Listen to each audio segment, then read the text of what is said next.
Hello students, welcome back to our contract law lecture series.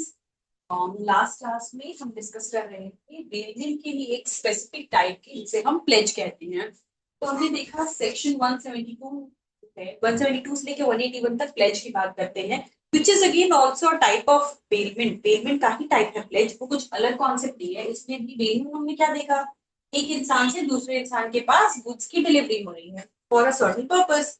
Similarly pledge भी वही है, लेकिन वो जो पर्पस है वो स्पेसिफाइड है सिक्योरिटी के लिए। और सिक्योरिटी क्यों है? वो पेमेंट के, डेट के पेमेंट के लिए या फिर प्रॉमिस के परफॉर्मेंस के लिए। अब बेली की तरह यहाँ पे दो पार्टी हुई, जो एक पार्टी पॉनी और एक पार्टी पॉनर। जो बेलर है प्लेज के केस में उसे पॉनर कह रहे हैं, और जो बेली है उसे पॉनी कहते हैं, राइट। ये सारी चीजें हमने देख ली थी। और हम डिस्कस कर रहे थे राइट्स ऑफ पॉनी एंड पॉनर, ये हम पढ़ रहे थे। सो हमने 173 से डिस्कस किया था कि सबसे पहले 173 क्या कहता है कि right of retain, right to retain the goods pledged. ठीक है, पॉनी के पास राइट है कि गुड्स को वो रिटेन करके रख सकता है। हमने 173 में देखा था कि भाई जब तक उसके जो भी ऑब्लिगेशंस हैं, किसके, पॉनर के, पॉनर सारे ऑब्लिगेशंस अपने मीट नहीं कर लेता है, मतलब जो डेट है उसको क्लियर कर ले, या जो नेसेसरी जो भी एक्सपेंसेस अराइज हुए, अगर इंटरेस्ट है या जो भी एक्सपेंसेस नेसेसरी एक्सपेंसेस है, उनको जब तक क्लियर न कर दे सारा, तब तक पॉनी जो है वो प्लेज्ड गुड्स को, यानी जो सिक्योरिटी है उसे अपने पास रख सकता है रिटेन करके। नेक्स्ट हमने 174 पढ़ा था। 174 क्या बात कर रहा था? 174 क्या था? Pawnee not to retain for debt और promise other than that for which goods pledged. ये हमने पढ़ा था कि जिस डेट के लिए, 174 में था कि जिस डेट के लिए अगर प्लेज किया गया है, मतलब कोई दो तीन डेट है, जिस डेट के लिए अगर प्लेज किया गया है गुड्स को एज सिक्योरिटी, पॉनी सिर्फ उन्हीं गुड्स के पेमेंट तक, रीपेमेंट तक रिटेन करके, उन्हीं उन्हीं डेट के, उसी अमाउंट के, उसी डेट के रीपेमेंट तक उन गुड्स को रिटेन करके रख सकता है। उसके बाद किसी और डेट के लिए नहीं। प्रोवाइडेड यहाँ पे क्या दिया हुआ है कि भाई अगर ऐसा है कि उस प्लेज के बाद, जो प्लेज किया गया है जिन गुड्स को, उस प्लेज के बाद एक किसी पर्टिकुलर डेट के लिए प्लेज किया गया, उसके बाद जो पॉनर है वो फर्दर सब्सिक्वेंट एडवांसेस अगर लेता है, तो फिर मान के चलिए कि जो प्लेज है, जिन गुड्स को प्लेज किया गया है, वो सारे फर्दर जो सब्सिक्वेंट एडवांस, सब्सिक्वेंट डेट्स हैं, उनके लिए भी है, तब वो उसको वो अपने पास रिटेन करके रख सकता है सारे डेट्स के रीपेमेंट। ठीक है, ये था 174। 175 में हमने पढ़ा कि भाई उसमें एक्स्ट्रा ऑर्डिनरी एक्सपेंसेस की बात की गई। 173 में हमने देखा कि वो जो, एक्सक्यूज मी, नेसेसरी एक्सपेंसेस हैं उसकी बात की जा रही है। और 175 जो है वो एक्स्ट्रा ऑर्डिनरी एक्सपेंसेस की बात कहता है। यहाँ पे क्या कहता है कि pawnee is entitled to receive from the pawnor extraordinary expenses incurred by him for preservation of goods pledged. अगर उन गुड्स को, कौन से गुड्स जो प्लेज में दिए गए, राइट, प्लेज में जो चीज पॉनर ने पॉनी को दी है एज सिक्योरिटी, प्लेज का मतलब ही, जब भी मैं कहूँ कि प्लेज में दिए गए, मतलब for security purpose, in exchange of an advance, right, for a debt, जब भी वो दिया गया है, अगर पॉनी को उस चीज को प्रिजर्व करने में कोई एक्स्ट्रा ऑर्डिनरी एक्सपेंसेस आते हैं, तो वहां पे भी पॉनी का राइट है कि उसे वो पॉनर से रिकवर कर सके।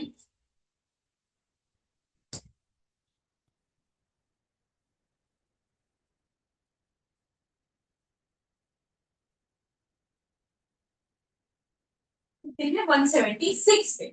ठीक है, यहां तक हमने डिटेल में पढ़ लिया था। 176 क्या कहता है? Pawnee is right where pawnor makes default. अब जब पॉनर अगर किसी तरीके का डिफॉल्ट कर देता है, कैसा डिफॉल्ट? जो टाइम था, जिस टाइम के लिए डेट ड्यू था, या जिस टाइम के लिए परफॉर्म प्रॉमिस का परफॉर्मेंस करना था, ड्यू था, परफॉर्मेंस ड्यू थी, उस टाइम पे अगर पॉनर ने परफॉर्मेंस नहीं, फेल हो गया, वहां डिफॉल्ट हो गया, तब क्या राइट है? वहां पे क्या है भाई? देखिए, if the pawnor makes default in payment of the debt or performance at the stipulated time in respect of which the goods were pledged, pawnee may bring the suit against the pawners upon the date of promise। पहले तो ये कि भाई वो उस पर case कर सकता है, और दूसरा क्या है, can retain the goods pledged as a collateral security or he may sell the thing pledged on giving the pawners reasonable notice। पहला क्या है कि भाई उसको केस कर सकता है, किस पे? पॉनर पे वो केस कर सकता है कि भाई अपना डेट को क्लियर कर रहे हो, या फिर जो भी प्रॉमिस थी उसको परफॉर्मेंस के लिए, ड्यू परफॉर्मेंस के, ड्यू प्रॉमिस के परफॉर्मेंस के लिए, या तो पहली चीज कह रहा है कि केस कर सकता है, और केस करने के साथ साथ वो जो प्लेज्ड गुड्स थे उसको रिटेन करके अपने पास रख सकता है एक कोलैटरल की तरह।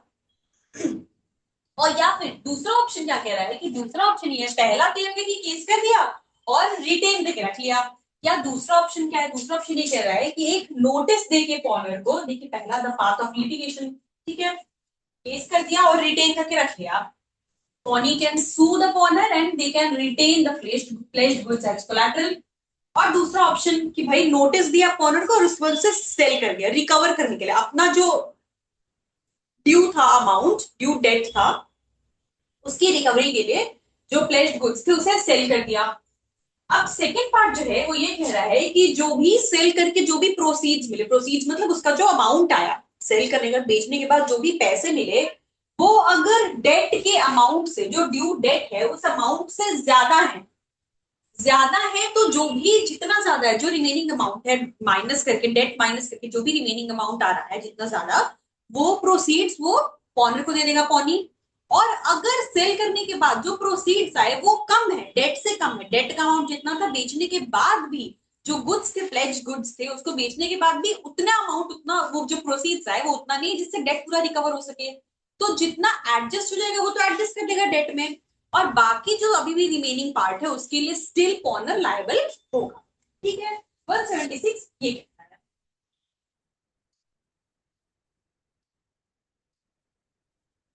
अब आते हैं 177 पे। 177 क्या कह रहा है, defaulting pawnor's right to redeem. अब ये क्या है, देखिए, if a time is stipulated for the payment of the debt, मतलब डेट एक सर्टेन डे के लिए ड्यू है कि भाई जैसे मान लीजिए आज की डेट में कि 20 फरवरी 2026 को पेमेंट करना है, डेट ड्यू है, ठीक है, और परफॉर्मेंस ऑफ द प्रॉमिस, मतलब या तो डेट ड्यू है इस दिन के लिए या फिर परफॉर्मेंस ऑफ प्रॉमिस ड्यू है, for which the pledge is made, pledge जिस चीज के लिए किया गया है वो एक सर्टेन डेट के लिए या तो डेट ड्यू है या फिर प्रॉमिस ड्यू है, and the pawnor makes default in payment of the debt और performance of the promise at the stipulated time. और पॉनर ने क्या किया, यहाँ पे अगेन 176 में यही चीज कह रहा था, 175 में, 177 में भी सेम चीज कह रहा है कि जब ड्यू डेट था उस पे पॉनर ने डिफॉल्ट कर दिया। अब he may redeem the goods pledged at any subsequent time before the actual sale of them, but he must in that case pay in addition any expenses which have arisen from his default। अब ये कह रहा है कि default तो पॉनर ने कर दिया, लेकिन जैसे 176 ने क्या कहा, 176 ने दो ऑप्शन दिए, भाई या तो वो केस करेगा और रिटेन कर लेगा अपने पास गुड्स, ये है, या दूसरा कि भाई वो गुड्स जो प्लेज किए गए थे उसे वो बेच सकता है, पॉनी बेच सकता है। 177 कह रहा है कि भाई ऐसा है कि पॉनर जो है वो प्लेज्ड गुड्स को अपने पास रिडीम कर सकता है, वापस ले सकता है, लेकिन इसके लिए केस क्या है, मतलब डिफॉल्ट हो गया पहले, पहले आधा केस देखिए 176 से क्या मिल रहा है, 176 भी कह रहा था कि डेट ड्यू या परफॉर्मेंस ड्यू है और वो पॉनर जो है वो डिफॉल्ट कर गया। 176 के लिए भी सेम केस था, 177 के लिए भी आधा केस वही है, ठीक है। उसके बाद पॉनी के पास 176 ने दो रास्ते दे दिए। 177 इसी जो सेल वाला रास्ता है इसके रिगार्डिंग कहता है कि भाई पॉनर जो है वो गुड्स जो प्लेज किए गए उसे रिडीम कर सकता है subsequent, at any subsequent time before the actual sale of them, मतलब जब एक्चुअली बिकना है, एक्चुअल सेल होने के पहले जो भी सिक्योरिटी के तौर पे रखा गया था उसको एक्चुअली, इसमें क्या है कि नोटिस देके लिखा है ना, pawnor reasonable notice of the sale, notice देके तब पॉनी बेच सकता है, कि नोटिस दे दिया। 177 में वही कह रहा है कि एक्चुअली बिकने के पहले कभी भी उसको रिडीम कर सकता है, मतलब उसे वापस ले सकता है पॉनर, कब, बट, लेकिन उस केस में, but he must in that case, लेकिन जो पॉनर है उसको उस केस में pay in addition any expense which have arisen from his default. अब जो डिफॉल्ट था वो तो अलग था ही, डिफॉल्ट हुआ वो तो उतना जितना डिफॉल्ट है वो तो है, उसके अलावा जो भी उस डिफॉल्ट की वजह से, उस डिफॉल्ट की वजह से जो भी अगर एक्सपेंसेस अराइज हुए हैं पॉनी के, उस डिफॉल्ट से जो भी एक्सपेंसेस अराइज हुए पॉनी के, मान लीजिए लिटिगेशन कॉस्ट है या नोटिस भेजने का सेल है, जो भी एक्सपेंसेस अराइज हुए हैं वो सारा, वो सारा कुछ जो है वो सब ड्यू हो जाएगा, वो उन सबको पॉनर को सब कुछ क्लियर करना पड़ेगा, पॉनर सब कुछ क्लियर कर देगा, तब वो एक्चुअल सेल के पहले चाहे नोटिस दे भी दिया गया हो, पॉनी ने नोटिस दे दिया है सेल का, लेकिन नोटिस दिया है, सेल हुआ नहीं है, सेल होने के पहले एक्चुअली जो डेट है सेल का, उससे पहले सब कुछ क्लियर करके सारा अमाउंट ऑनर उस गुड्स को रिडीम कर सकता है, यही कह रहा है 177। देखिए रिक्वायरमेंट्स क्या क्या है, पेमेंट ऑफ प्रिंसिपल, पहले तो जितना डेट अमाउंट था उसको क्लियर करना है, ठीक है। पेमेंट ऑफ इंटरेस्ट, और क्या कह रहा है, in addition to any expenses which have arisen, उसके डिफॉल्ट से और जो भी कॉस्ट एक्सपेंसेस आए वो सारा कुछ, इंटरेस्ट एक्सपेंस जो भी कुछ लिखा है, नोटिस का कॉस्ट, एक्स्ट्रा स्टोरेज का, जितने दिन डिफॉल्ट है उसके बाद उसे रखना पड़ा वो, उसकी मेंटेनेंस का, या नोटिस भेजने में जो चार्जेस आए वो सारा, वो सब कुछ मिला के अगर वो सेल के एक्चुअल डेट के पहले क्लियर कर देता है, तब उन गुड्स को वो जो प्लेज में दिए गए थे रिडीम कर सकता है।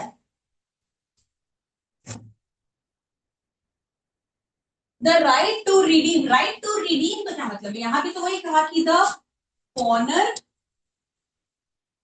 में रिडीम, रिडीम का क्या मतलब हुआ, ऑनर को वापस मिल सकता है, रिडीम रिडेम्पशन मतलब बिल्कुल वापस जैसे पहले था वैसे मिल जाना, ठीक है, रिडेम्पशन, रिडीम, तो रिडीम का मतलब है वापस ले सकता है, तो वही कह रहा है कि the right to redeem is extinguished once the pawnee has made an actual sale of the goods to the third party। यहाँ पे क्या कह रहा है, वही तो लिखा है कि एक्चुअल सेल के पहले, एक्चुअल सेल के पहले पॉनर जो है कभी भी उसको रिडीम कर सकता है, मतलब वापस ले सकता है। आप जब शॉपिंग पे जाते हो ना, पॉइंट्स मिलते हैं, पॉइंट्स को रिडीम करा सकते हैं, कन्वर्ट करा सकते हैं पॉइंट्स को मनी में, कि अच्छा इतना हुआ ये पॉइंट्स रिडीम हो जाएंगे, होता है ना ये, तो ऐसे ही उसको वो रिडीम कर सकता है कभी भी एक्चुअल सेल के पहले। लेकिन जब सेल हो गई, किसी और को बेच दिया, नोटिस दिया, नोटिस देने का मान लीजिए 15 दिन का नोटिस था, ठीक है, 15 दिन पहले नोटिस दिया, इस 15 दिन के बीच, इस 15 दिन का जो पीरियड है, इस बीच अगर कॉर्नर ने जो भी एरर्स आए हैं उसके, मतलब डिफॉल्टेड अमाउंट, मतलब जो प्रिंसिपल अमाउंट जो डिफॉल्ट किया गया, प्लस जो इंटरेस्ट निकला, प्लस जो एक्सपेंसेस आए, वो सारा कुछ अगर क्लियर कर दिया, तो 15 दिन का इंटरवल था, 15 दिन के बीच कर दिया, तो एक्चुअल सेल के पहले वो सब जो है वो रिडीम कर लेगा। लेकिन अगर 15 दिन में नहीं कर पाता है वो, उसने पूरे जो ड्यू था वो क्लियर नहीं किया, including all the expenses and interest, तो एक्चुअल सेल हो गया, सेल कर दिया, फिर पॉनी के पास तो राइट है भाई, वो सेल कर सकता है। अब सेल होने के बाद फिर पॉनर का राइट टू रिडेम्पशन खत्म हो जाता है, उसके बाद वो रिडीम नहीं करते। देखिए no point of, the point of no return, return क्या है, रिटर्न मतलब रिडीम, रिडेम्पशन वर्ड से बना है, रिडेम्पशन मतलब वापस आना, इसे रिडेम्पशन कहते हैं, ठीक है। तो जहां एक्चुअल सेल हो गई वहां से रिडेम्पशन का right, right to redemption, right to redeem corner का खत्म हो गया, अब नहीं हो सकता, ठीक है। अब mere notice of sale is not an actual sale, जैसे हमने भी बात कही कि नोटिस दिया है, लेकिन नोटिस का जो पीरियड है, लेकिन सेल हो गया, उसके बाद फिर goods must be legally transferred to a buyer for the right to redeem to vanish। जब ट्रांसफर हो गया, सेल कंप्लीट हो गया, तब ये राइट खत्म।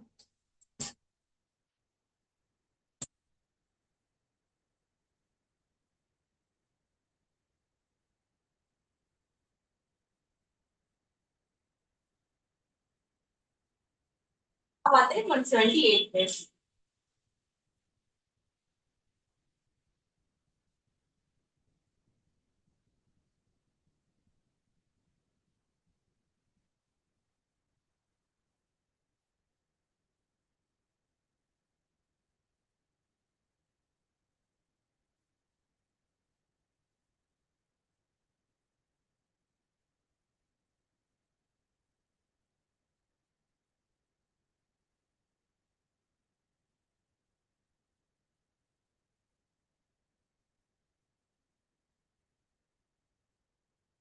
178 देखिए क्या कर रहा है, प्लेज बाई मर्केंटाइल एजेंट। अब ये मर्केंटाइल एजेंट कौन है, मर्केंटाइल एजेंट मतलब जो कमर्शियल ट्रांजैक्शंस में इन्वॉल्व जो एजेंट है उसे हम मर्केंटाइल, मर्केंटाइल वर्ड कहां से आता है, मतलब कमर्शियल ट्रांजैक्शन से को वो रेफर करता है, मर्केंटाइल, मर्केंट वर्ड, मर्चेंट, मर्चेंट हम सबने सुना है ना, मर्चेंट, तो वहीं से उनका जो लॉ है कमर्शियल ट्रांजैक्शंस, कमर्शियल टर्म को रेफर करता है मर्केंटाइल, राइट। तो प्लेज बाय मर्केंटाइल एजेंट, जब एक मर्केंटाइल एजेंट प्लेज करता है उसके बारे में, when a mercantile agent is with the consent of the owner in possession of goods to the or the document of title to goods any pledge made by him। जब एक mercantile agent owner के consent से, with the consent of the owner, ठीक है, owner के consent से, in possession of goods और the document to the title, जिसके पास मर्केंटाइल एजेंट के पास क्या है, पोजेशन है गुड्स का, when a mercantile agent is with the consent of the owner in possession of goods or the document of title to goods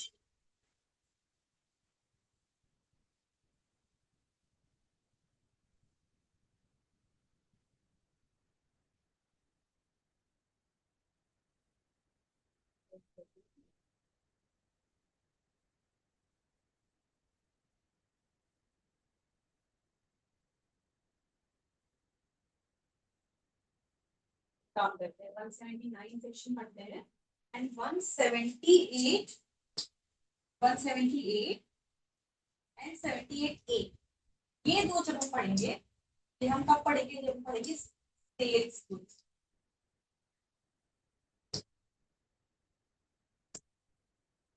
cell of goods act, sale of goods act है, ये उसी से relate करता है।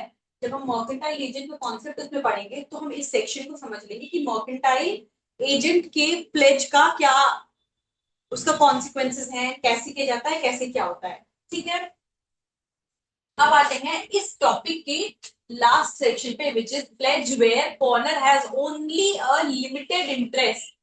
जहां पे एक ऐसा प्लेज, जहां पे कि जो पॉनर है, पॉनर कौन है, मतलब जो प्लेज कर रहा है, ठीक है, the one who is giving the goods in pledge, जो प्लेज कर रहा है उसे कह रहे हैं पॉनर। तो where a person pledges goods in which he has only a limited interest, the pledge is valid to the extent of that interest। जैसे अगर कोई गुड्स है, ठीक है, उसका कंप्लीट टाइटल उसके पास भी नहीं है, कंप्लीट इंटरेस्ट उसके पास नहीं है, तो जितना इंटरेस्ट है, where a person pledges goods in which he has only limited interest, मतलब जिस पर्सन ने प्लेज किया है, कौन, पॉनर, पॉनर को प्लेज गुड्स में खुद ही लिमिटेड इंटरेस्ट है, मतलब पूरी तरीके से वो उसमें नहीं है, तो जितने तक उसका इंटरेस्ट है उतने पार्ट के लिए ही प्लेज वैलिड होगा, पूरे के लिए नहीं। देखिए क्या कह रहा है, normally only the owner of the goods can pledge them. हमने देखा कि भाई जो मालिक है वही बेल कौन कर रहा है, जो गुड्स का ओनर है वही तो कर रहा है, वैसे ही प्लेज भी हो रहा है, जो बेलर है या कि जो ओनर है वही प्लेज कर रहा है। तो ये सेक्शन किस बारे में बात करता है कि भाई जो खुद ओनर नहीं है, खुद ओनर है ही नहीं, जो ओनर है वो खुद ही ओनर नहीं है, उसका बल्कि टाइटल खुद भी कंप्लीट नहीं है, उसका खुद भी एब्सोल्यूट टाइटल नहीं है, लिमिटेड उसका भी इंटरेस्ट है किसी जो प्लेज्ड गुड्स है उसमें। तो ये मैगजीन क्या है, मैगजीन में नेमो that what not have it, मतलब ये एक मैगजीन है जो कहता है भाई no one can give what they don't have. इसका क्या मतलब निकला, no one can give what they don't have का मतलब ये हुआ कि कोई भी इंसान जो चीज उसके पास नहीं है उससे ज्यादा दे नहीं सकता। मतलब किसी चीज में आप तभी उसको दे सकते हो जब आपके पास उसका टाइटल हो, आपका टाइटल नहीं है तो आपके पास राइट ही नहीं है उसे देने का। If you don't have the title you can't give it to someone else. ये मैगजीन इसी के बारे में बात करता है और इसी प्रिंसिपल बेस्ड है ये, कि भाई जितना तक उसका इंटरेस्ट है उतने पार्ट का ही प्लेज वैलिड होगा, सिर्फ बाकी वैलिड नहीं होगा। If a person has a limited interest in a property, they can still pledge it। लेकिन ये तो कहा हमने कि भाई ठीक है, लिमिटेड इंटरेस्ट है, पूरा टाइटल नहीं है, पूरी ओनरशिप नहीं है, एब्सोल्युटली नहीं है, फिर भी वैलिड है, लेकिन कहां तक, pledge is not void, void नहीं हुआ, it is valid but only to the extent of the interest held by the owner. जितना इंटरेस्ट है, जितने का राइट है, जितने की टाइटल है, ओनरशिप है, सिर्फ उतने के लिए ही वैलिड होगा वो प्लेज, पूरे के लिए नहीं। अब ये लिमिटेड इंटरेस्ट का क्या मतलब हुआ, हमने कहा भाई यहाँ पे कि देखिए owner has only A limited interest, right, ठीक है, कॉन्सेप्ट हमें समझ में आ गया, लेकिन लिमिटेड इंटरेस्ट का एग्जैक्टली मतलब क्या है। It refers to situations where the owner is not the absolute owner। See, absolute owner नहीं है, मतलब मान लीजिए कोई लैंड है, ठीक है, जब हम प्लेज की बात कर रहे हैं सिक्योरिटी के लिए, तो चलिए कोई गोल्ड ज्वेलरी रख लेते हैं, इसमें लैंड नहीं रखते हैं, गोल्ड की ज्वेलरी है, ठीक है। अब ये जो गोल्ड की ज्वेलरी है वो ऐसा है कि एक घर में तीन भाई हैं, तीनों की जॉइंट है वो, ठीक, तीनों की जॉइंट है, ए बी सी, तीन भाई हैं और तीनों की ये जॉइंट प्रॉपर्टी है, ये मदर की है तो ये तीनों की है, ठीक है, ये तीनों की कंबाइंड प्रॉपर्टी है। अब ए ने जब लोन उठाया, डेट लेते वक्त उसने ये जो ज्वेलरी थी इसको प्लेज कर दिया, ठीक है, डेट लिया और इसे प्लेज कर दिया। तो अब ए का क्या है, ए का तो खुद ही एब्सोल्यूट ओनर है इसका, नहीं इसका तो खुद ही लिमिटेड इंटरेस्ट है, किसी ऐसे ही केस की बात कर रहा है सेक्शन 179, जहां इंटरेस्ट लिमिटेड है, एब्सोल्यूट ओनरशिप नहीं है, मतलब आप खुद शेयर कर रहे हो किसी से, किसी और का भी हक है उसमें, but has a legal right to possess और a financial stake in the goods.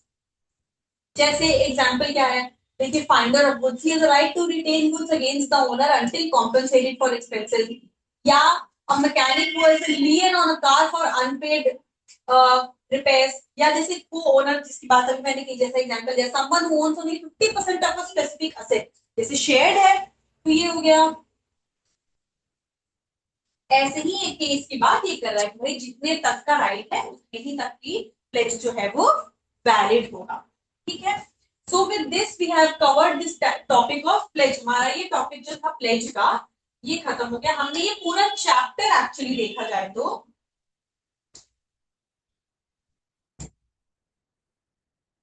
हमने ये पूरा चैप्टर 9 जो बात करता है बेलमेंट एंड प्लेज की,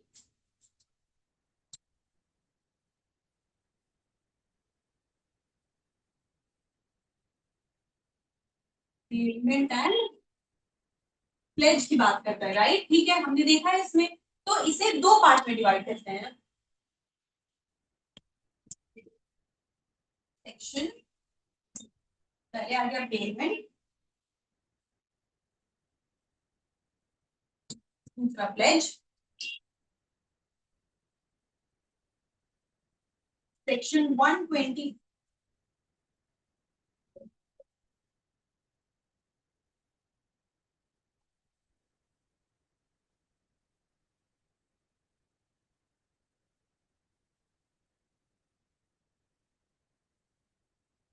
148 से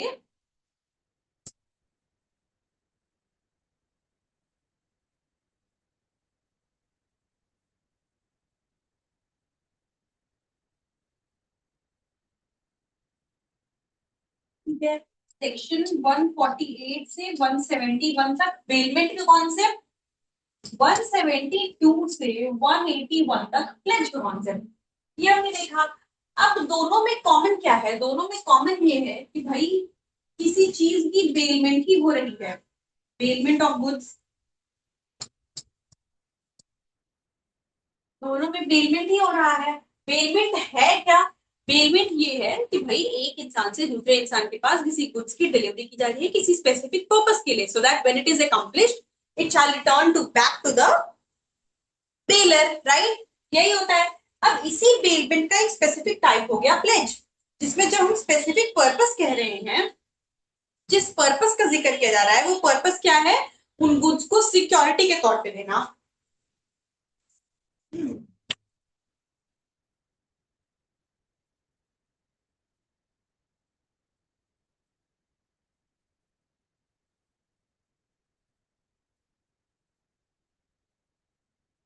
पर्पस क्या है, उन गुड्स को सिक्योरिटी के तौर पे देना, किस लिए, किसी डेट के रिपेमेंट के लिए या प्रॉमिस के परफॉर्मेंस के लिए, यही कॉन्सेप्ट है। इसमें भी दो पार्टी हुई, बेलमेंट में बेलर बेली, और प्लेज में भी दो पार्टी पॉनर पॉनी, जो बेलर है वो पॉनर है, जो बेली है वो पॉनी है, right. This is the entire concept of bailment, जिसमें हमने बेलमेंट में कुछ जो जब हम राइट्स एंड ड्यूटीज डिस्कस कर रहे थे, तो ये है तो बहुत इजी है, पर बहुत सारे राइट्स है, जैसे रिटेन करने का, डिफॉल्ट डिस्क्लोजर करने का, डिफॉल्ट पे डैमेजेस के लिए एंटाइटलमेंट, ये सारी चीजें इसमें है।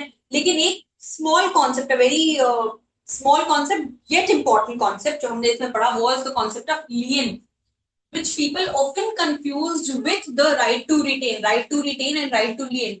Although कहीं कहीं पे वो सिमिलर ही हो जाएगा, स्पेशली टॉकिंग अबाउट जब हम पर्टिकुलर लियन की बात करते हैं, कहीं कहीं पे वो दोनों ओवरलैपिंग हो सकती है, पर हमेशा सेम नहीं है, right to retain and right to lien same नहीं है। पर्टिकुलर लियन की बात करें तो ओवरलैपिंग यस पॉसिबल है, वो हो सकती है, पर जब हम ऐसे डिस्टिंक्शन में कई बार ये चीजें पूछते हैं स्मॉल आंसर में डिस्टिंक्शन करने के लिए कि particular year and general year में क्या डिफरेंस है। तो बेलमेंट का एक वो इंपॉर्टेंट कॉन्सेप्ट हमने पढ़ा था, the rest is very same, जिसमें दो पार्टीज हैं एंड इन दोनों टॉपिक में बात की गई है सिर्फ दोनों पार्टीज के राइट्स एंड ड्यूटीज। भाई क्या राइट्स होंगे क्या ड्यूटीज होगी, यही सारी चीजें बात की है। जिसको अगर हम ब्रॉडली देखें समझने के लिए तो बस इतना ही है कि भाई अगर कोई फॉल्ट है उसे डिस्क्लोज करो, किस तरीके का डिफॉल्ट होता है तो आपकी लाइबिलिटी बनेगी। यही सारी चीजें इसमें हमने पढ़ी है। ठीक है, so with this we have covered this chapter, chapter 9 complete कर दिया। अब आज से शुरू करते हैं चैप्टर 10। चैप्टर 10 शुरू करते हैं। Chapter 10 talks about agency, the concept of agency. अब एजेंसी होती क्या है, ठीक है। एजेंसी जब हम बात करते हैं तो कॉन्सेप्ट ऑफ एजेंसी, यहां होते हैं दो दो इंसान, मास्टर, जैसे मास्टर और सर्वेंट होता है। मास्टर सर्वेंट का क्या रिलेशन है, मास्टर सर्वेंट के बीच में इक्वेशन कुछ ऐसा है कि मास्टर जो भी बोलेगा सर्वेंट को करना है, यही होता है। सर्वेंट जो है वो मालिक के लिए काम करता है, मास्टर के लिए भाई मेरे लिए कोई इंसान काम कर रहा है तो मेरे डायरेक्शंस के हिसाब से काम करेगा, मैं जैसे इंस्ट्रक्ट करूंगी मेरे लिए वो इंसान काम कर रहा है तो मेरे ऑर्डर्स के हिसाब से करेगा। बेसिक रिलेशन ब्रॉडली यही होता है, इक्वेशन समझने की कोशिश करें तो अगर हम देखें 182 से समझने की कोशिश करें, देखिए एजेंट एंड प्रिंसिपल डिफाइंड। जैसे मैंने मास्टर सर्वेंट कहा रफली, तो जब हम कॉन्ट्रैक्ट ऑफ एजेंसी की बात करते हैं this master becomes principal and the servant becomes agent। ठीक है, तो दो पार्टीज जो हैं वो ये पार्टियां हो जाती हैं, ये पार्टीज हो गई, मास्टर हो गया वो प्रिंसिपल है और सर्वेंट जो है वो उसे हम एजेंट कहते हैं। समझने के लिए वैसे समझ सकते हैं, अब हम इसे पूरा डिटेल में एक करके समझने की कोशिश करते हैं। An agent is a person employed to do any act for another or to represent another in dealings with third persons, to the person for whom such act is done or to who is so represented is called the principal। अब देखिए agent, जैसे मैंने कहा कि master servant के बीच का relation क्या है कि सर्वेंट होता है वो जो मालिक है जो मास्टर है उसके लिए काम करेगा, उसके बिहाफ पे, उसके ऑर्डर्स के बेसिस पे। ठीक है, यही होता है उसके इंस्ट्रक्शंस के अकॉर्डिंग। सिमिलर रिलेशन प्रिंसिपल और एजेंट का है। जब हम बात करते हैं कॉन्ट्रैक्ट ऑफ एजेंसी की,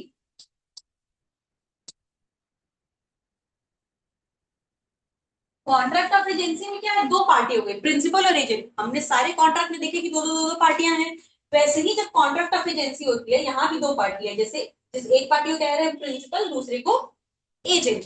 अब ये एजेंट कौन है, एजेंट वो इंसान है जो जो एक इंसान के लिए काम करता है या उसे रिप्रेजेंट करता है। Person employ to do any act for another, किसी दूसरे इंसान के लिए काम करने के लिए उसको एम्प्लॉय किया गया है या उसे रिप्रेजेंट करने के लिए थर्ड पर्सन के सामने। मतलब ए एक इंसान है, ठीक है, वो अगर बी के लिए काम करता है, बी के लिए काम करता है, या ऐसा है कि कमर्शियल ट्रांजैक्शंस में बी के बिहाफ पे ए जा सकता है, उसके पास ये राइट है, तो हम ए को एजेंट कहेंगे बी का। और जिसके बिहाफ पे वो काम कर रहा है वो हो गया प्रिंसिपल। दो पार्टीज हो गई प्रिंसिपल और एजेंट, जिसके बिहाफ पे काम किया जा रहा है, मतलब एक तरीके समझ सकते हैं जो मास्टर है जिसके लिए काम हो रहा है, जिसने इंप्लॉय किया, द वन हु इंप्लॉयज, जिसने इंप्लॉय किया वो प्रिंसिपल हो गया। And the one who is employed to work on the behalf of the principal is called the agent। Principal कौन हो गया, द वन हु एम्प्लॉयज, जिसने एम्प्लॉय किया, राइट। एंड एजेंट कौन हो गया, the one who is employed by the principal to work on his behalf और to represent him in front of third parties, या तो उसके लिए काम करने के लिए या उसे थर्ड पार्टीज के बिहाफ पे, थर्ड पार्टी के सामने उसको खुद उसके बिहाफ पे काम करे, उसको रिप्रेजेंट करे, उसे रिप्रेजेंट करने के लिए उसे एजेंट कह रहे हैं। The one who employs is the principal, the one who is employed, employs and employed. Principal कौन हो गया, एम्प्लॉयज, ये एम्प्लॉयर है, एंड एजेंट कौन हो गया, ये एम्प्लॉयड है। यही तो होता है, एक नौकरी दे रहा है और एक को नौकरी मिल रही है, तो जो नौकरी पे रख रहा है किस लिए, कि मेरे लिए काम करो। भाई ऐसा है कि मेरे बिहाफ में जब मैं बाहर रहूंगा तो मेरे लिए तुम काम करोगे, या मेरे इन ट्रांजैक्शंस को तुम देखना। तो जो अपॉइंट कर रहा है वो प्रिंसिपल हो गया, और जो अपॉइंट हो रहा है ठीक है भाई मैं आपके लिए काम करूंगा, वो एजेंट है। ठीक है, यही होते हैं कॉन्ट्रैक्ट ऑफर। इसे अब ये दो पार्टीज हुई, और इनके बीच जो कॉन्ट्रैक्ट है प्रिंसिपल एजेंट के बीच का जो कॉन्ट्रैक्ट है, इसे कह रहे हैं कॉन्ट्रैक्ट ऑफ एजेंसी, इसे ही कहा जा रहा है। अब 183 क्या कह रहा है, हु मे एम्प्लॉय एजेंट, मतलब बता रहा है कि भाई एजेंट को रख कौन सकता है, क्या कोई भी रख सकता है। तो बेसिकली यहाँ पे प्रिंसिपल जो है, प्रिंसिपल के क्वालिफिकेशंस बता रहे हैं, प्रिंसिपल की एलिजिबिलिटी बता रही है कि भाई कौन हो सकता है एक प्रिंसिपल, कौन हो सकता है। सबसे पहले 182 हमें बताता है contract of agency, contract of agency principal and agent कि इनके बीच का, इनका क्या डेफिनेशन है, इनके बीच के रिलेशन को जो कॉन्ट्रैक्ट गवर्न करेगा उसे हम कॉन्ट्रैक्ट ऑफ एजेंसी कह रहे हैं। ठीक है, 183 बता रहा है कि भाई हु मे एम्प्लॉय एजेंट, मतलब हु मे एम्प्लॉय मतलब who can be a principal. यही तो बता रहा है कि भाई एजेंट को कौन अपॉइंट कर सकता है, अपॉइंट कौन कर रहा है, अपॉइंट तो प्रिंसिपल ही कर रहा है। तो मतलब प्रिंसिपल की एलिजिबिलिटी क्या होगी, यही तो कह रहा है ये। तो क्या हो सकता है, any person who is of the age of majority, मतलब अबव 18 होना चाहिए पहले तो majority, according to the law to which he is subject and who is of sound mind may employ an agent, कोई भी इंसान। 183 ने क्या बताया, 183 ने कहा कि भैया ऐसा है, ठीक है चलो समझ गए कि प्रिंसिपल एजेंट के बीच की इक्वेशन को हम कॉन्ट्रैक्ट ऑफ एजेंसी कह रहे हैं जो उसे गवर्न करेगा, राइट। लेकिन प्रिंसिपल होगा कौन, जब हम प्रिंसिपल और एजेंट की बात करते हैं, पहले यहाँ पे देखिए प्रिंसिपल की एलिजिबिलिटी बताई, फिर यहाँ पे एजेंट की एलिजिबिलिटी बता रही है। तो 183 जो है वो कहता है कि प्रिंसिपल कौन होगा, कोई भी इंसान जो नेचर है और सेम है, साउंड माइंड है, वो प्रिंसिपल हो सकता है। 184 कहता है who can B an agent, agent कौन हो सकता है, who can B an agent.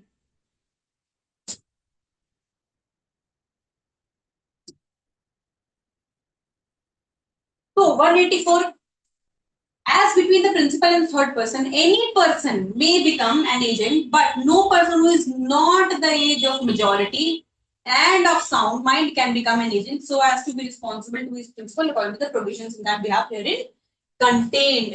मतलब कोई भी इंसान, क्या कह रहा है, any person may become an agent, कोई भी बन सकता है। As between the principal and third person, principal और थर्ड पर्सन के लिए, भाई उसका क्या है, हमने रोल ही देखा। एजेंट के लिए क्या लिखा है कि प्रिंसिपल के लिए काम करना या प्रिंसिपल को रिप्रेजेंट करना थर्ड पार्टी के बिहाफ पे, प्रिंसिपल को रिप्रेजेंट करना थर्ड पार्टी के बिफोर। यही तो डेफिनेशन ही दी हुई है एजेंट की, उनके फंक्शन से ही डिफाइन किया हुआ है। तो 184 ये बात कह रहा है कि प्रिंसिपल और थर्ड पार्टी के लिए कोई भी इंसान एजेंट बन सकता है। सिंपली कहने का मतलब ये कि एजेंट कोई भी इंसान हो सकता है, कौन, लेकिन बट नो पर्सन, कोई भी हो सकता है लेकिन एक्सेप्शन क्या है, कौन नहीं हो सकता, वो is not the age of majority, मतलब जो मेजर नहीं है वो, मतलब जो माइनर है वो नहीं हो सकते। ठीक है, एंड ऑफ साउंड माइंड, जो माइनर है या अनसाउंड माइंड के हैं, नॉट ऑफ एज ऑफ, क्योंकि नेगेटिव में लिखा है देखिए, not of age of majority and of sound mind, don't get confused, भाई ये तो उल्टा लिखा हुआ है, एज ऑफ मेजोरिटी और साउंड माइंड है तो नहीं हो सकता, नहीं। Not the age of majority and sound mind, मतलब जो मेजर नहीं है या साउंड माइंड के नहीं है, मतलब जो माइनर है या इनसेन है, यही तो कह रहा है। उसे उल्टा कर दीजिए, जो माइनर है या अनसाउंड माइंड का है वो एजेंट नहीं हो सकता, जो माइनर है या अनसाउंड माइंड का है वो एजेंट नहीं हो सकता, उसके अलावा कोई भी इंसान हो सकता है। ठीक है, 185 का कह रहा है consideration not necessary, no consideration is necessary to create an agency. अब जैसे हमने पढ़ा था बहुत बेसिक फंडामेंटल प्रिंसिपल, हमने when we started discussing contract law, the very in the very few first classes that we discussed,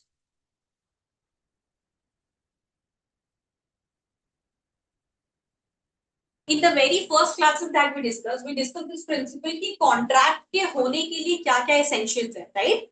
हमने ये कुछ चीजें पढ़ी थी जिसमें एक बहुत इंपॉर्टेंट एलिमेंट था कंसिडरेशन। हमने एक सेक्शन पढ़ा अलग से, सेक्शन 25 जो कहता है कि भाई contracts without consideration are not valid. ये है दिया हुआ। लेकिन एजेंसी जो है वो एक एक्सेप्शन हो गया, लेकिन कह रहा है कंसिडरेशन नॉट नेसेसरी। एजेंसी के कॉन्ट्रैक्ट के लिए कंसिडरेशन होना जरूरी नहीं है। विदाउट कंसिडरेशन भी एक जो एजेंसी का कॉन्ट्रैक्ट है, contract of agency can be form, एक valid contract of agency form हो सकती है इवन विदाउट कंसिडरेशन, कंसिडरेशन नहीं भी हो तब भी। 186 में कह रहा है agent's authority may be expressed or implied, the authority of an agent may be expressed or implied।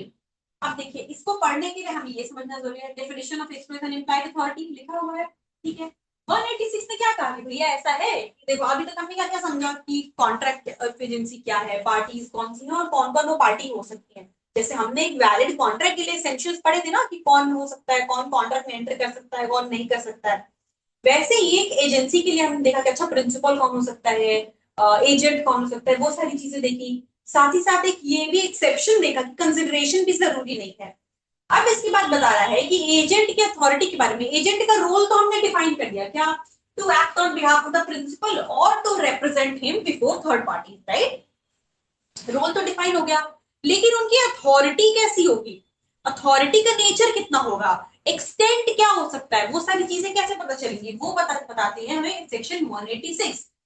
Agents authority में भी एक्सप्रेस या इम्प्लाइड, हमें एक्सप्रेस या इम्प्लाइड का मतलब ऑलरेडी पता है। एक्सप्रेस क्या है, जो किसी तरीके से एक्सप्रेस किया जाए, जैसे रिटन हो सकता है या ओरल हो सकता है, ये सारी चीजें क्या है, एक्सप्रेस्ड है। मतलब आप कह के बता रहे हो, कह के लिख के बताना। लेकिन जब कह के लिख के नहीं, किसी भी और तरीके से बताया जाए, जेस्चर्स के थ्रू या किसी और तरीके से, तो उसे इम्प्लाइड कहते हैं। हमें ये तो अंडरस्टैंडिंग है एक्सप्रेस या इम्प्लाइड की। अब एजेंसी के कॉन्सेप्ट में क्या कोई मीनिंग डिफरेंट है या वही कॉन्सेप्ट है? तो 186 को समझने के लिए 187 को पढ़ते हैं, क्योंकि डेफिनेशन देता है, definition of express and implied authority.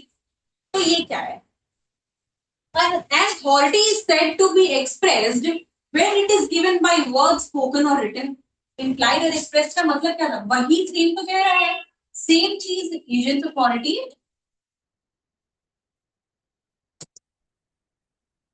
कैसे कैसे हो सकती है, expressed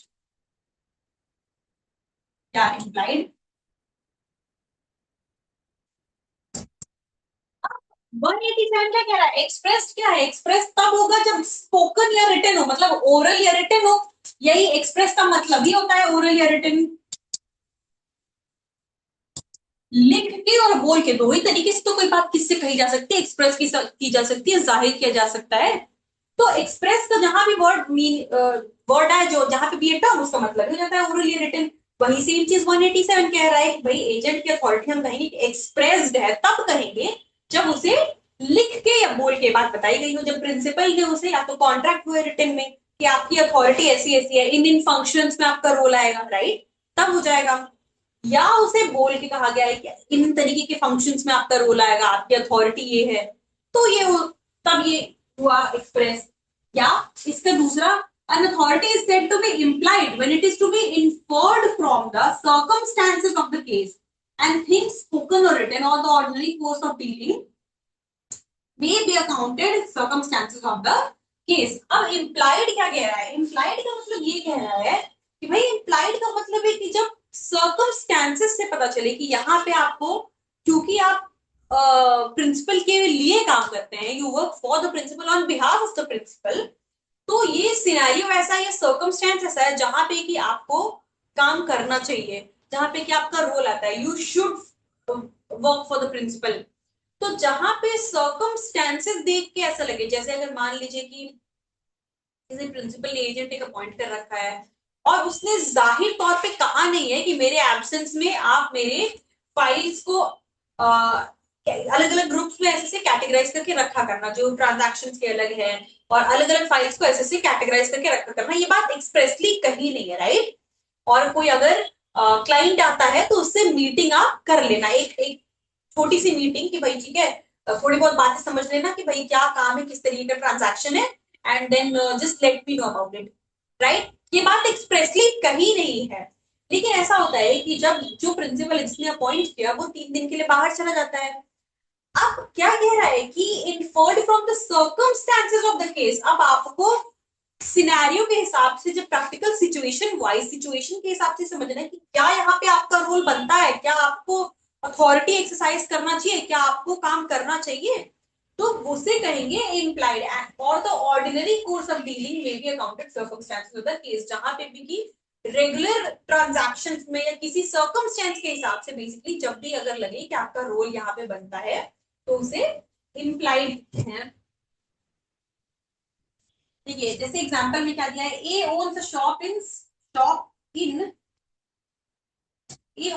in Serampore, living himself in Calcutta, खुद तो कहीं और रह रहे हैं और खुद दुकान कहाँ है इनकी, सेरमपुर में, और खुद कहाँ है, कैलकाटा में, and visiting the shop occasionally, shop आते हैं पर कभी कभार आते हैं occasionally. The shop is managed by B, principal कौन हो गया, जिसकी शॉप है वो हो गया कौन, ए।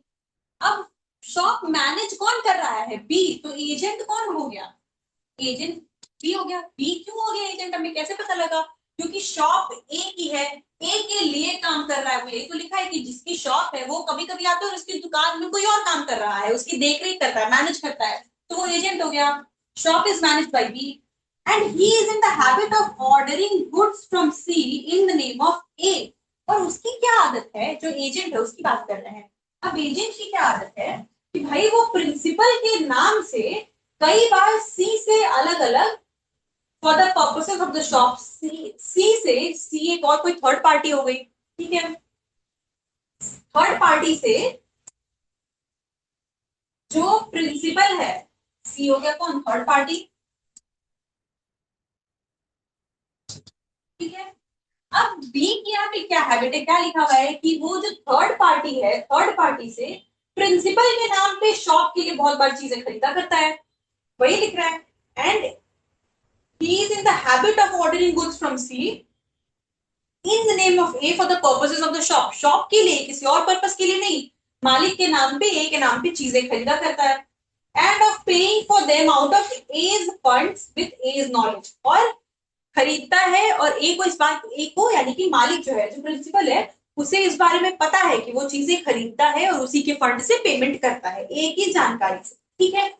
यहाँ पे क्या है, यहाँ पे क्या हो गया, यहाँ पे कोई ऐसा नहीं लिखा है कि रिटन कॉन्ट्रैक्ट है या ए ने उससे कहा, नहीं, ए बस उस नेचर है ट्रांजैक्शन, वो जो पूरा ट्रांजैक्शन है उसका नेचर ही ऐसा है कि भाई क्या है, क्योंकि उसकी शॉप है लेकिन प्रिंसिपल रहता बाहर है, अब उसके भरोसे शॉप छोड़ रखी है, तो जो भी जरूरत पड़ती है वो थर्ड पार्टी से प्रिंसिपल के नाम पे चीजें खरीदता है और प्रिंसिपल के फंड से उसको पेमेंट करता है।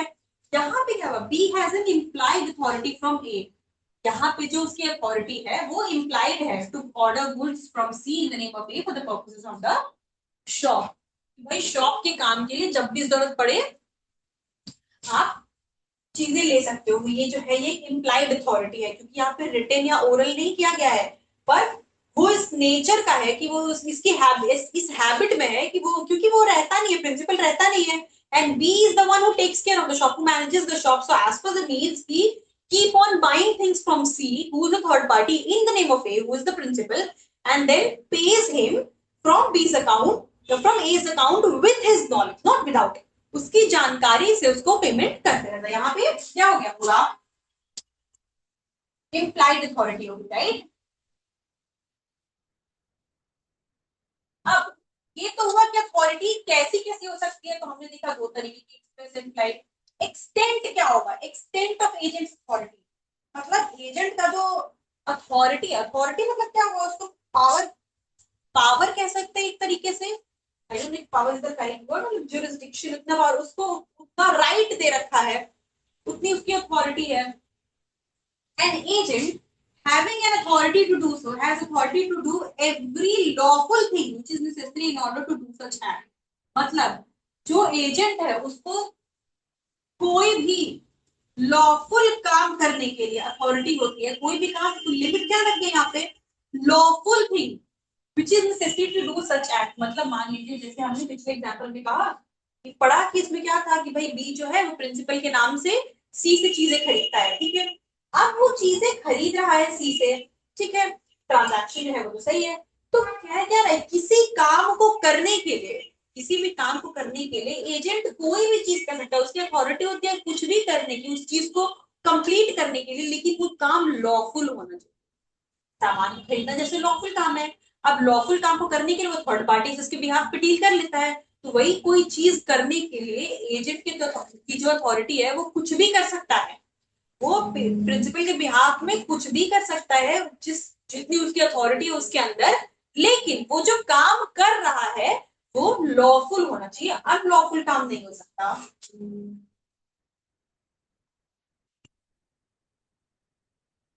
Now an agent having an authority to carry on a business has authority to do every lawful thing necessary for the purpose or usually done in the course of conducting such business। जैसे इसका example दे दिया कि भाई अगर तो जो agent है उसको अथॉरिटी दे रखी है कि ठीक है आप बिजनेस चलाओ, बिजनेस चलाओ मतलब जिससे शॉप देखो, हमने पिछले एग्जांपल में देखा भाई उसके एब्सेंस में वही शॉप देखता है।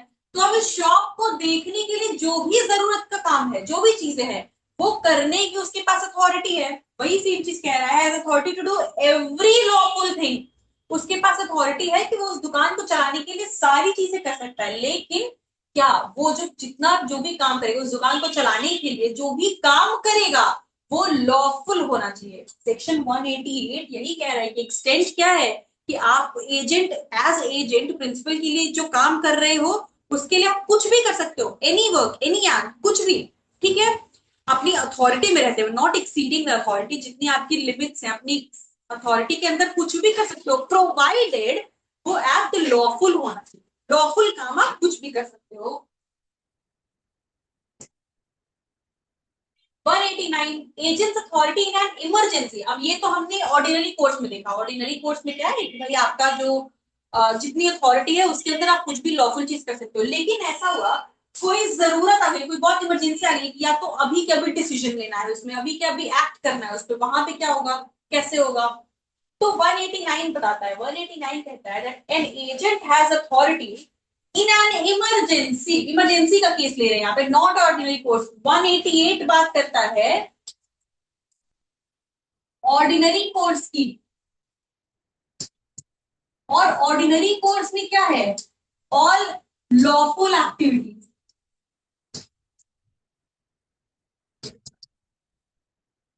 All lawful activities with in the authority.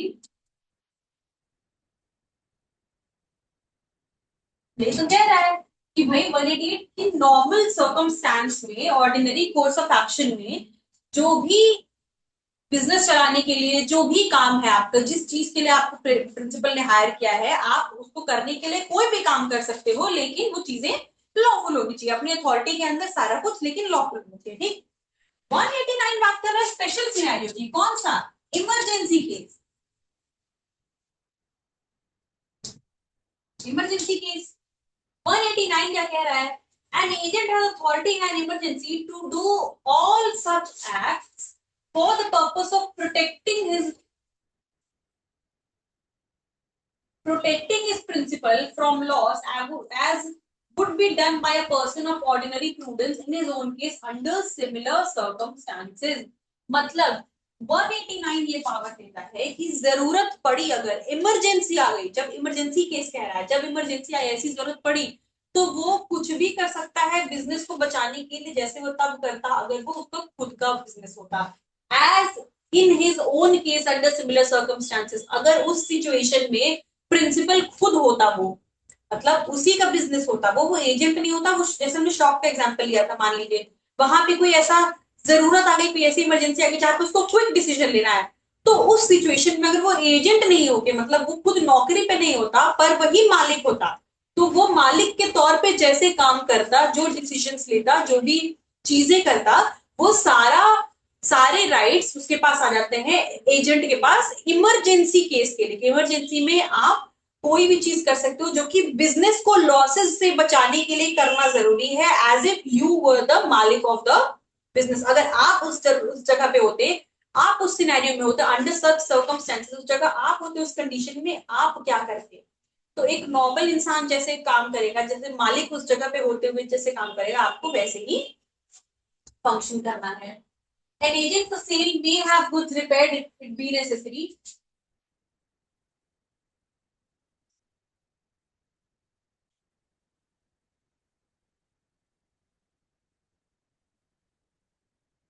190 क्या कह रहा है, when agent can not delegate, यहां से कॉन्सेप्ट आ जाता है सब एजेंट का। अब एक कॉन्सेप्ट है कि agent can not further delegate, ठीक है, agent can not further delegate, वही चीज कह रहा है सब एजेंट के केस में 190 की when agent can not delegate, agent कब डेलीगेट नहीं कर सकता है। एक एजेंट है, ठीक है, यहाँ पे क्या बनी कि प्रिंसिपल ने अपने बिहाफ पे एजेंट को रखा कि भाई मेरे लिए काम करना, मतलब क्या उसने डेलीगेट कर दिया अपनी अथॉरिटी एजेंट को। वही तो हम देख रहे हैं कि रेगुलर कोर्स में जैसे प्रिंसिपल करता वैसे करता, और इमरजेंसी केस में भी भैया लॉ से बचाने के लिए करना जरूरी था इसलिए कर दिया, वो राइट्स इसके पास आ गए। तो जनरल केस में क्या है, एजेंट के पास अगर देखा जाए जनरली तो हुआ क्या, प्रिंसिपल की जो अथॉरिटी है वो आ गई, वही है, ठीक है। अब कह रहे हैं कि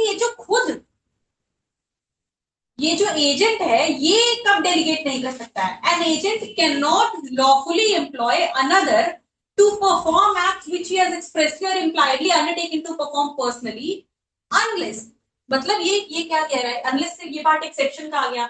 जनरल रूल क्या कह रहा है, जो पहली लाइन है, पहली लाइन ये कहती है कि जिसको खुद डेलीगेट किया गया है, मतलब जो एजेंट है खुद, एजेंट को डेलीगेट किया है प्रिंसिपल ने, राइट्स दिए हैं, एक्सप्रेसली दिया हो या इम्प्लाइडली दिया। हमने देखा अथॉरिटी के दो टाइप है, एक्सप्रेसली या इम्प्लॉइडली, पर अथॉरिटी दी है प्रिंसिपल ने एजेंट को। तो एजेंट खुद जब पर्सनली कोई काम करने के लिए उसे अथॉरिटी दी गई है, वो खुद अब यहां से इसको सब डेलीगेट नहीं कर सकता है, सब डेलीगेट नहीं कर सकता। यहां से डेलीगेशन अलाउड है, प्रिंसिपल से डेलीगेट किया गया, लेकिन एजेंट इसको फर्दर किसी को और को काम नहीं सौंप सकता। प्रिंसिपल ने काम डेलीगेट मतलब क्या, किसी और को अपने बिहाफ पे करने के लिए सौंप दिया, तो प्रिंसिपल ने एजेंट को कहा, लेकिन एजेंट अब इसको फर्दर किसी को नहीं कह सकता है,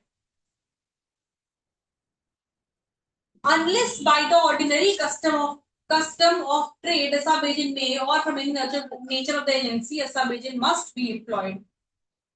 तब तक नहीं, कॉन्सेप्ट एक्सेप्शन क्या कह रहा है कि एक एजेंट जो है वो खुद लॉफुली किसी को एम्प्लॉय नहीं कर सकता है सब एजेंट के तौर पे कि भाई अब आप मेरे, मुझे प्रिंसिपल ने अपॉइंट किया अब मेरे लिए तुम काम करो, नहीं, तुम्हें काम करने के लिए रखा गया है, तुम्हें एजेंट के तौर पे तुम्हें अथॉरिटी दी गई है करने के लिए, तो तुम ही करोगे। अब तुम किसी को फर्दर डेलीगेट नहीं कर सकते, काम किसी और को नहीं सौंप सकते कि अब मेरे लिए तुम करो, मैं एक्स के लिए कर रहा हूं मेरे लिए तुम नहीं, लॉफुली अब आपको ही करना है, राइट।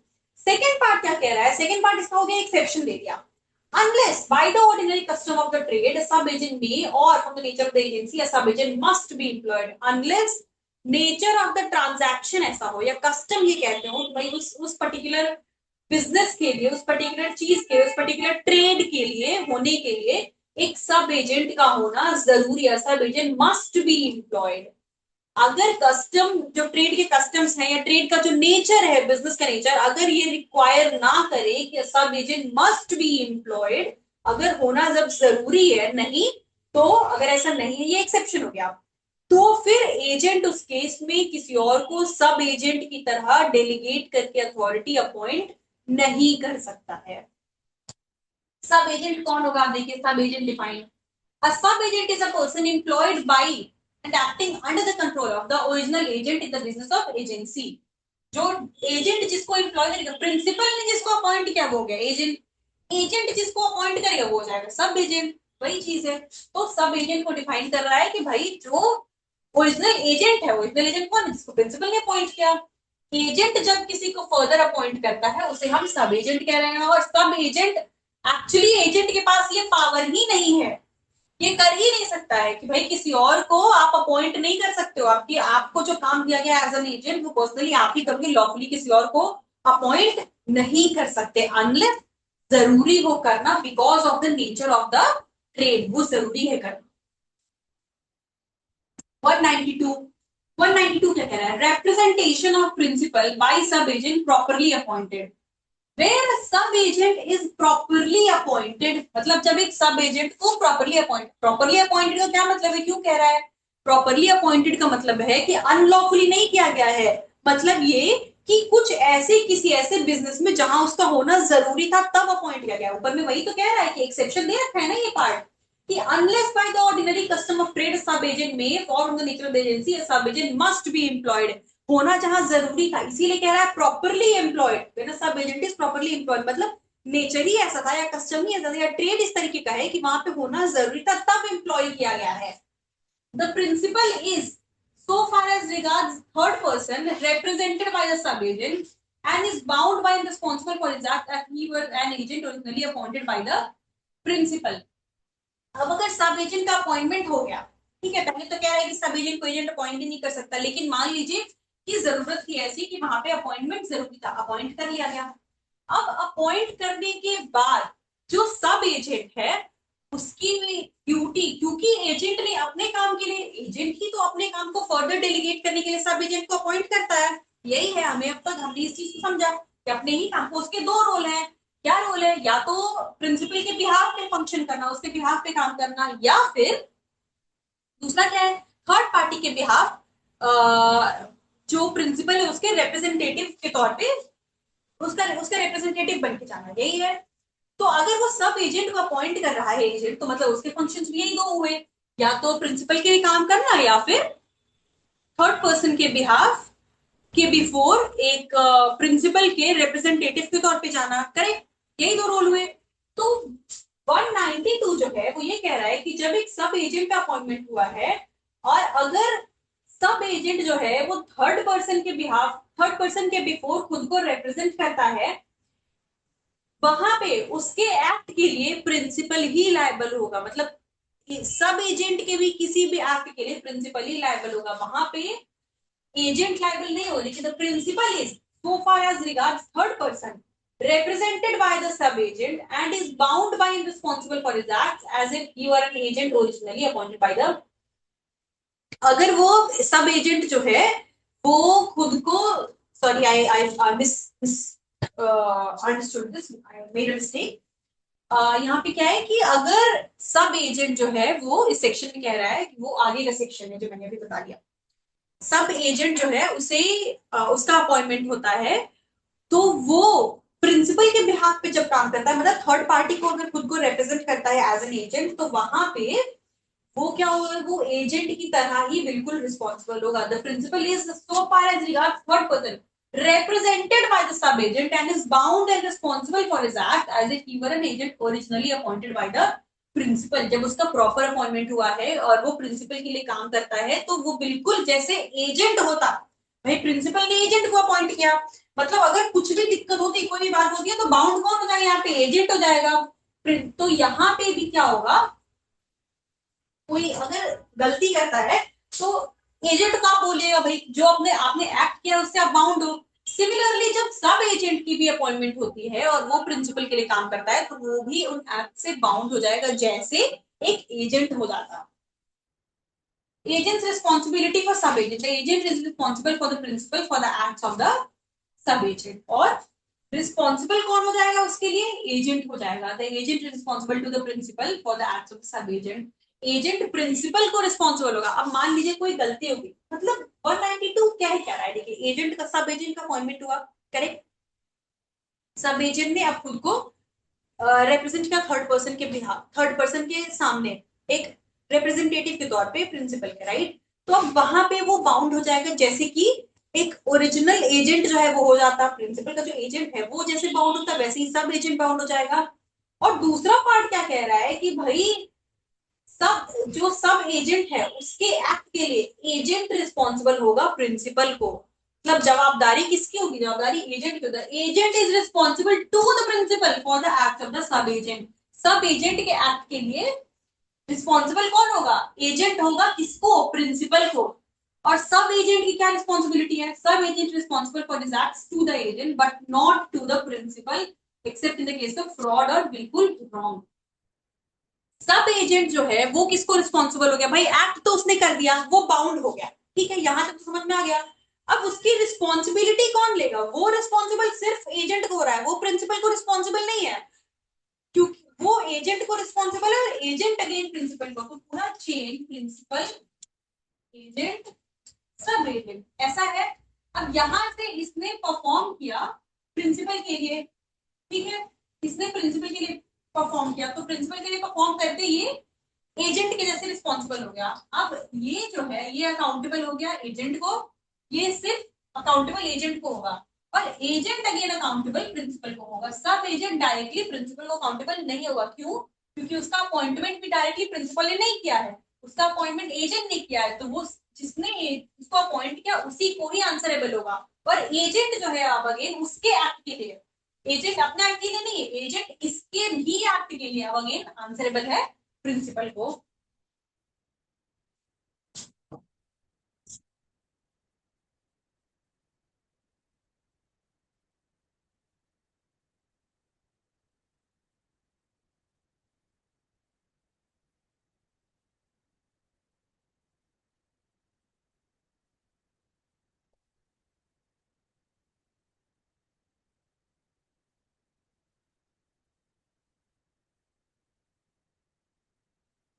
तो हमें क्या क्या समझ में आया?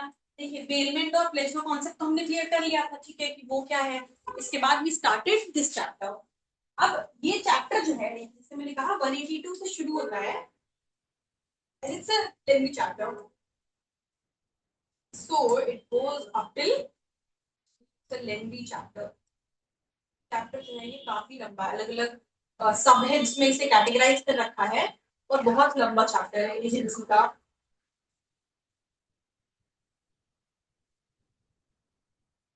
238 तक, जब तक पूरा ये खत्म हो जाएगा हमारा ये लास्ट चैप्टर हम कर रहे हैं हमारे कॉन्ट्रैक्ट के लिए, हम लास्ट चैप्टर कर रहे हैं।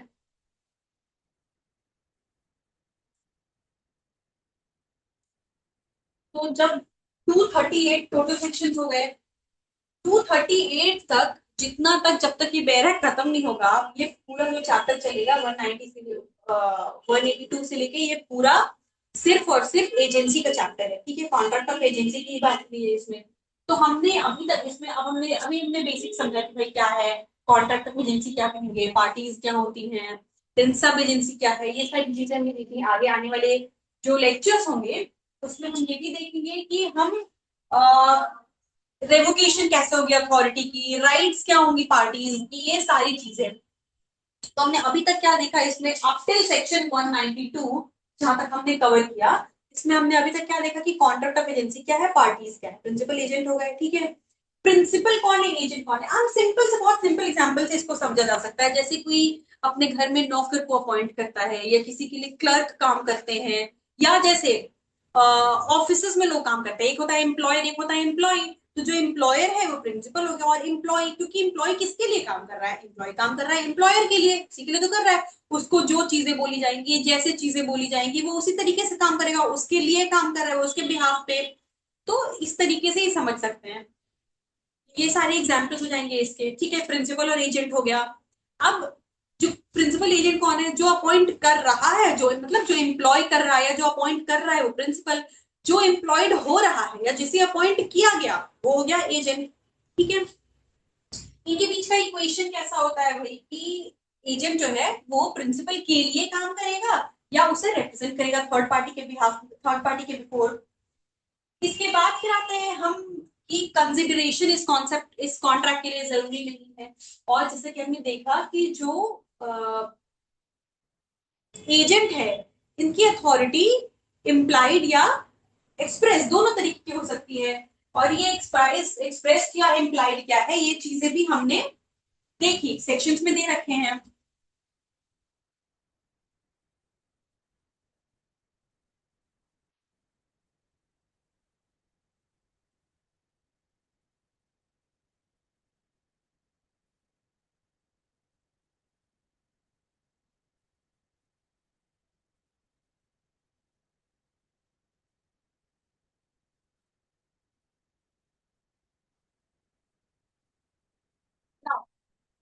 इसके बाद क्या आया, ये सारी चीजें तो हमें समझ में आई, ठीक है।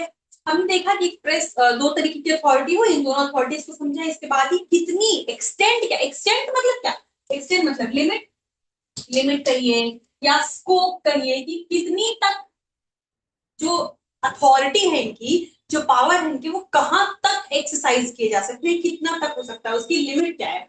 तो भाई वो ये कहता है कि जितने भी जो भी प्रिंसिपल के काम को करने के लिए जो भी लॉफुल चीज है उन सब, कोई भी लॉ उनकी अथॉरिटी, एजेंट की अथॉरिटी जो है वो एक्सटेंड करती है किसी भी काम को करने के लिए, प्रोवाइडेड वो लॉफुल, किसी भी लॉफुल काम को करना उनके लिए अलाउड है, कर सकते हैं, उनकी अथॉरिटी में आता है। ऑर्डिनरी कोर्स की बात हुई, वो अब इमरजेंसी में दिया है कि जहां पे इमरजेंसी सिचुएशन है, जहां पे डिसीजन लेना तुरंत जरूरी है, यहाँ पे एक्ट करना तुरंत जरूरी है। क्यों? पर्पस क्या है? फॉर द पर्पस ऑफ, देखिए, purpose of protecting principal from the loss as would be done. ठीक है, जहां लॉस से बचाने के लिए, जहां पे अगर वो अगर तुरंत एक्ट नहीं किया किसने, एजेंट ने, तो प्रिंसिपल को लॉस हो जाएगा, और वो प्रिंसिपल के लिए काम कर रहा है तो उसकी ड्यूटी बनती है कि भाई वो उस लॉस से बचाए। तो 189 में कह रहा है कि एक्सट्रीम सिचुएशन में, इमरजेंसी के केस में उसकी अथॉरिटी, एजेंट की अथॉरिटी जो है वो लॉसेस से बचाने के लिए कोई भी चीज कर सकता है, वो in to do all such act, कुछ भी कर सकता है वो उस सिचुएशन में, जब एक ऑर्डिनरी इंसान जैसे कि वो मालिक होता वो खुद करता, राइट। इसके बाद आता है कॉन्सेप्ट सब एजेंट का। अब सब एजेंसी क्या है? सब एजेंसी का कॉन्सेप्ट ये है कि a delegate can not further delegate, a delegate can not further delegate, a delegate can not further delegate मतलब जो कि खुद डेलीगेटेड है। डेलीगेट मतलब क्या? जिसे खुद सौंपी गई अथॉरिटी, अथॉरिटी खुद उसे जिसे दी गई है, वो बाद में फर्दर किसी और को नहीं डेलीगेट कर सकता, सौंप नहीं सकता है आगे। भाई जब जो काम तुम्हें पर्सनली करना है, अगर उसे आप पर्सनली ही करोगे, उसे आप फर्दर किसी और को नहीं दे सकते कि मेरे लिए तुम करो। यही कॉन्सेप्ट सब एजेंसी का है कि एजेंट जो है वो खुद सब एजेंट को अपॉइंट नहीं कर सकता, लेकिन एक्सेप्शन है। एक्सेप्शन क्या है?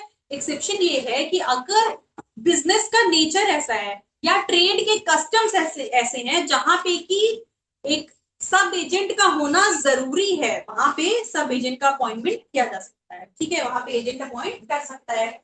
अब यहाँ पे क्या है कि जब सब एजेंट प्रिंसिपल के लिए कोई काम करता है तो उसके लिए रिस्पॉन्सिबल कौन होता है? उस एक्ट के लिए रिस्पॉन्सिबल कौन हो जाएगा? वो रिस्पॉन्सिबल होगा एजेंट को, वो डायरेक्टली प्रिंसिपल को रिस्पॉन्सिबल नहीं होगा, वो एजेंट को, और उसके एक्ट के लिए एजेंट रिस्पॉन्सिबल होगा प्रिंसिपल को, वो खुद सिर्फ एजेंट को रिस्पॉन्सिबल है, प्रिंसिपल को नहीं।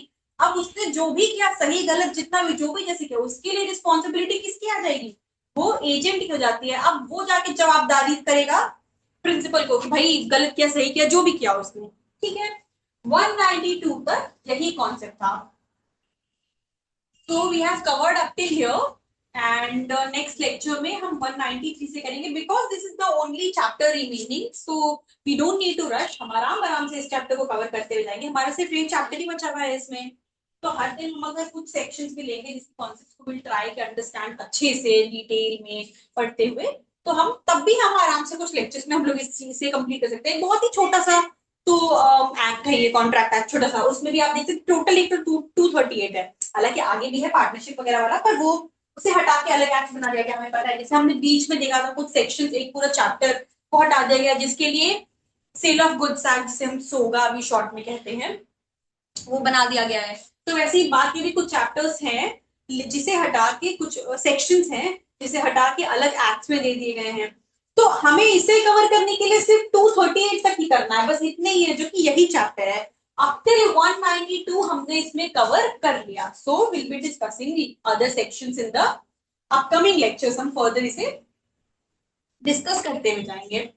सो आई होप कि आपको चीजें समझ में आई हो। अब तक हमने शुरू से अगर हम बात करें, हमने कॉन्ट्रैक्ट के बेसिक्स से शुरुआत करी, फंडामेंटल्स, प्रिंसिपल्स, एसेंशियल्स, ये सारे कॉन्सेप्ट्स करते करते एक एक सेक्शन को हम समझते समझते डिटेल में हमने उसके बाद वो सारी चीजें, जो फर्स्ट पार्ट जितना भी है जो बात करता है, वो सब कुछ फंडामेंटल प्रिंसिपल्स की बात करता है। किसी कॉन्ट्रैक्ट के एग्जिस्टेंस के लिए जो भी फंडामेंटल प्रिंसिपल्स है, जैसे वॉइड क्या होगा, वॉइडेबल क्या होंगे कॉन्ट्रैक्ट्स, वैलिड कब होंगे कॉन्ट्रैक्ट्स, एसेंशियल्स क्या है क्या नहीं होंगे, ये सारी चीजें हम एक, अब उसके बाद अगर ब्रीच होता है, जैसे डिस्चार्ज की बात हमने की थी, डिस्चार्ज होता है, ब्रीच होता है, उसकी रेमेडीज होती हैं, ये सब कुछ अप टिल सेक्शन 75 में दिया हुआ है।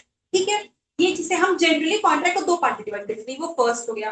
अब यहाँ से 124 से जो शुरू होता है वो सेकंड पार्ट हो जाता है। कॉन्ट्रैक्ट को दो पार्ट में जो कैटेगराइज किया वो फर्स्ट हो गया, ये सेकंड पार्ट हो गया। इसमें स्पेसिफिक टाइप ऑफ कॉन्ट्रैक्ट होते हैं, जिसमें हमने अभी तक क्या क्या देख लिया, हमने पढ़ा इंडेमनिटी, इसके बाद हमने पढ़ा गारंटी, इसके बाद हमने पढ़ा बेलमेंट, फिर प्लेज। अब हम आते हैं last type of specific contract पे, जो कि हमारा एजेंसी है, जिसके बारे में हमने आपके सेक्शन 192 डिस्कस कर लिया। सो आई होप कि आप लोगों को ये लेक्चर अच्छा लगा हो, आपको समझ आया हो, most important. And feel free to reach out to us in case you have any queries, any doubts. आप हमें रीच आउट कर सकते हो हमारे नंबर्स पे, contact numbers, email ID, website के थ्रू हमें आप हमसे जुड़ सकते हैं। And see you all, take care, and see you all in the next lecture.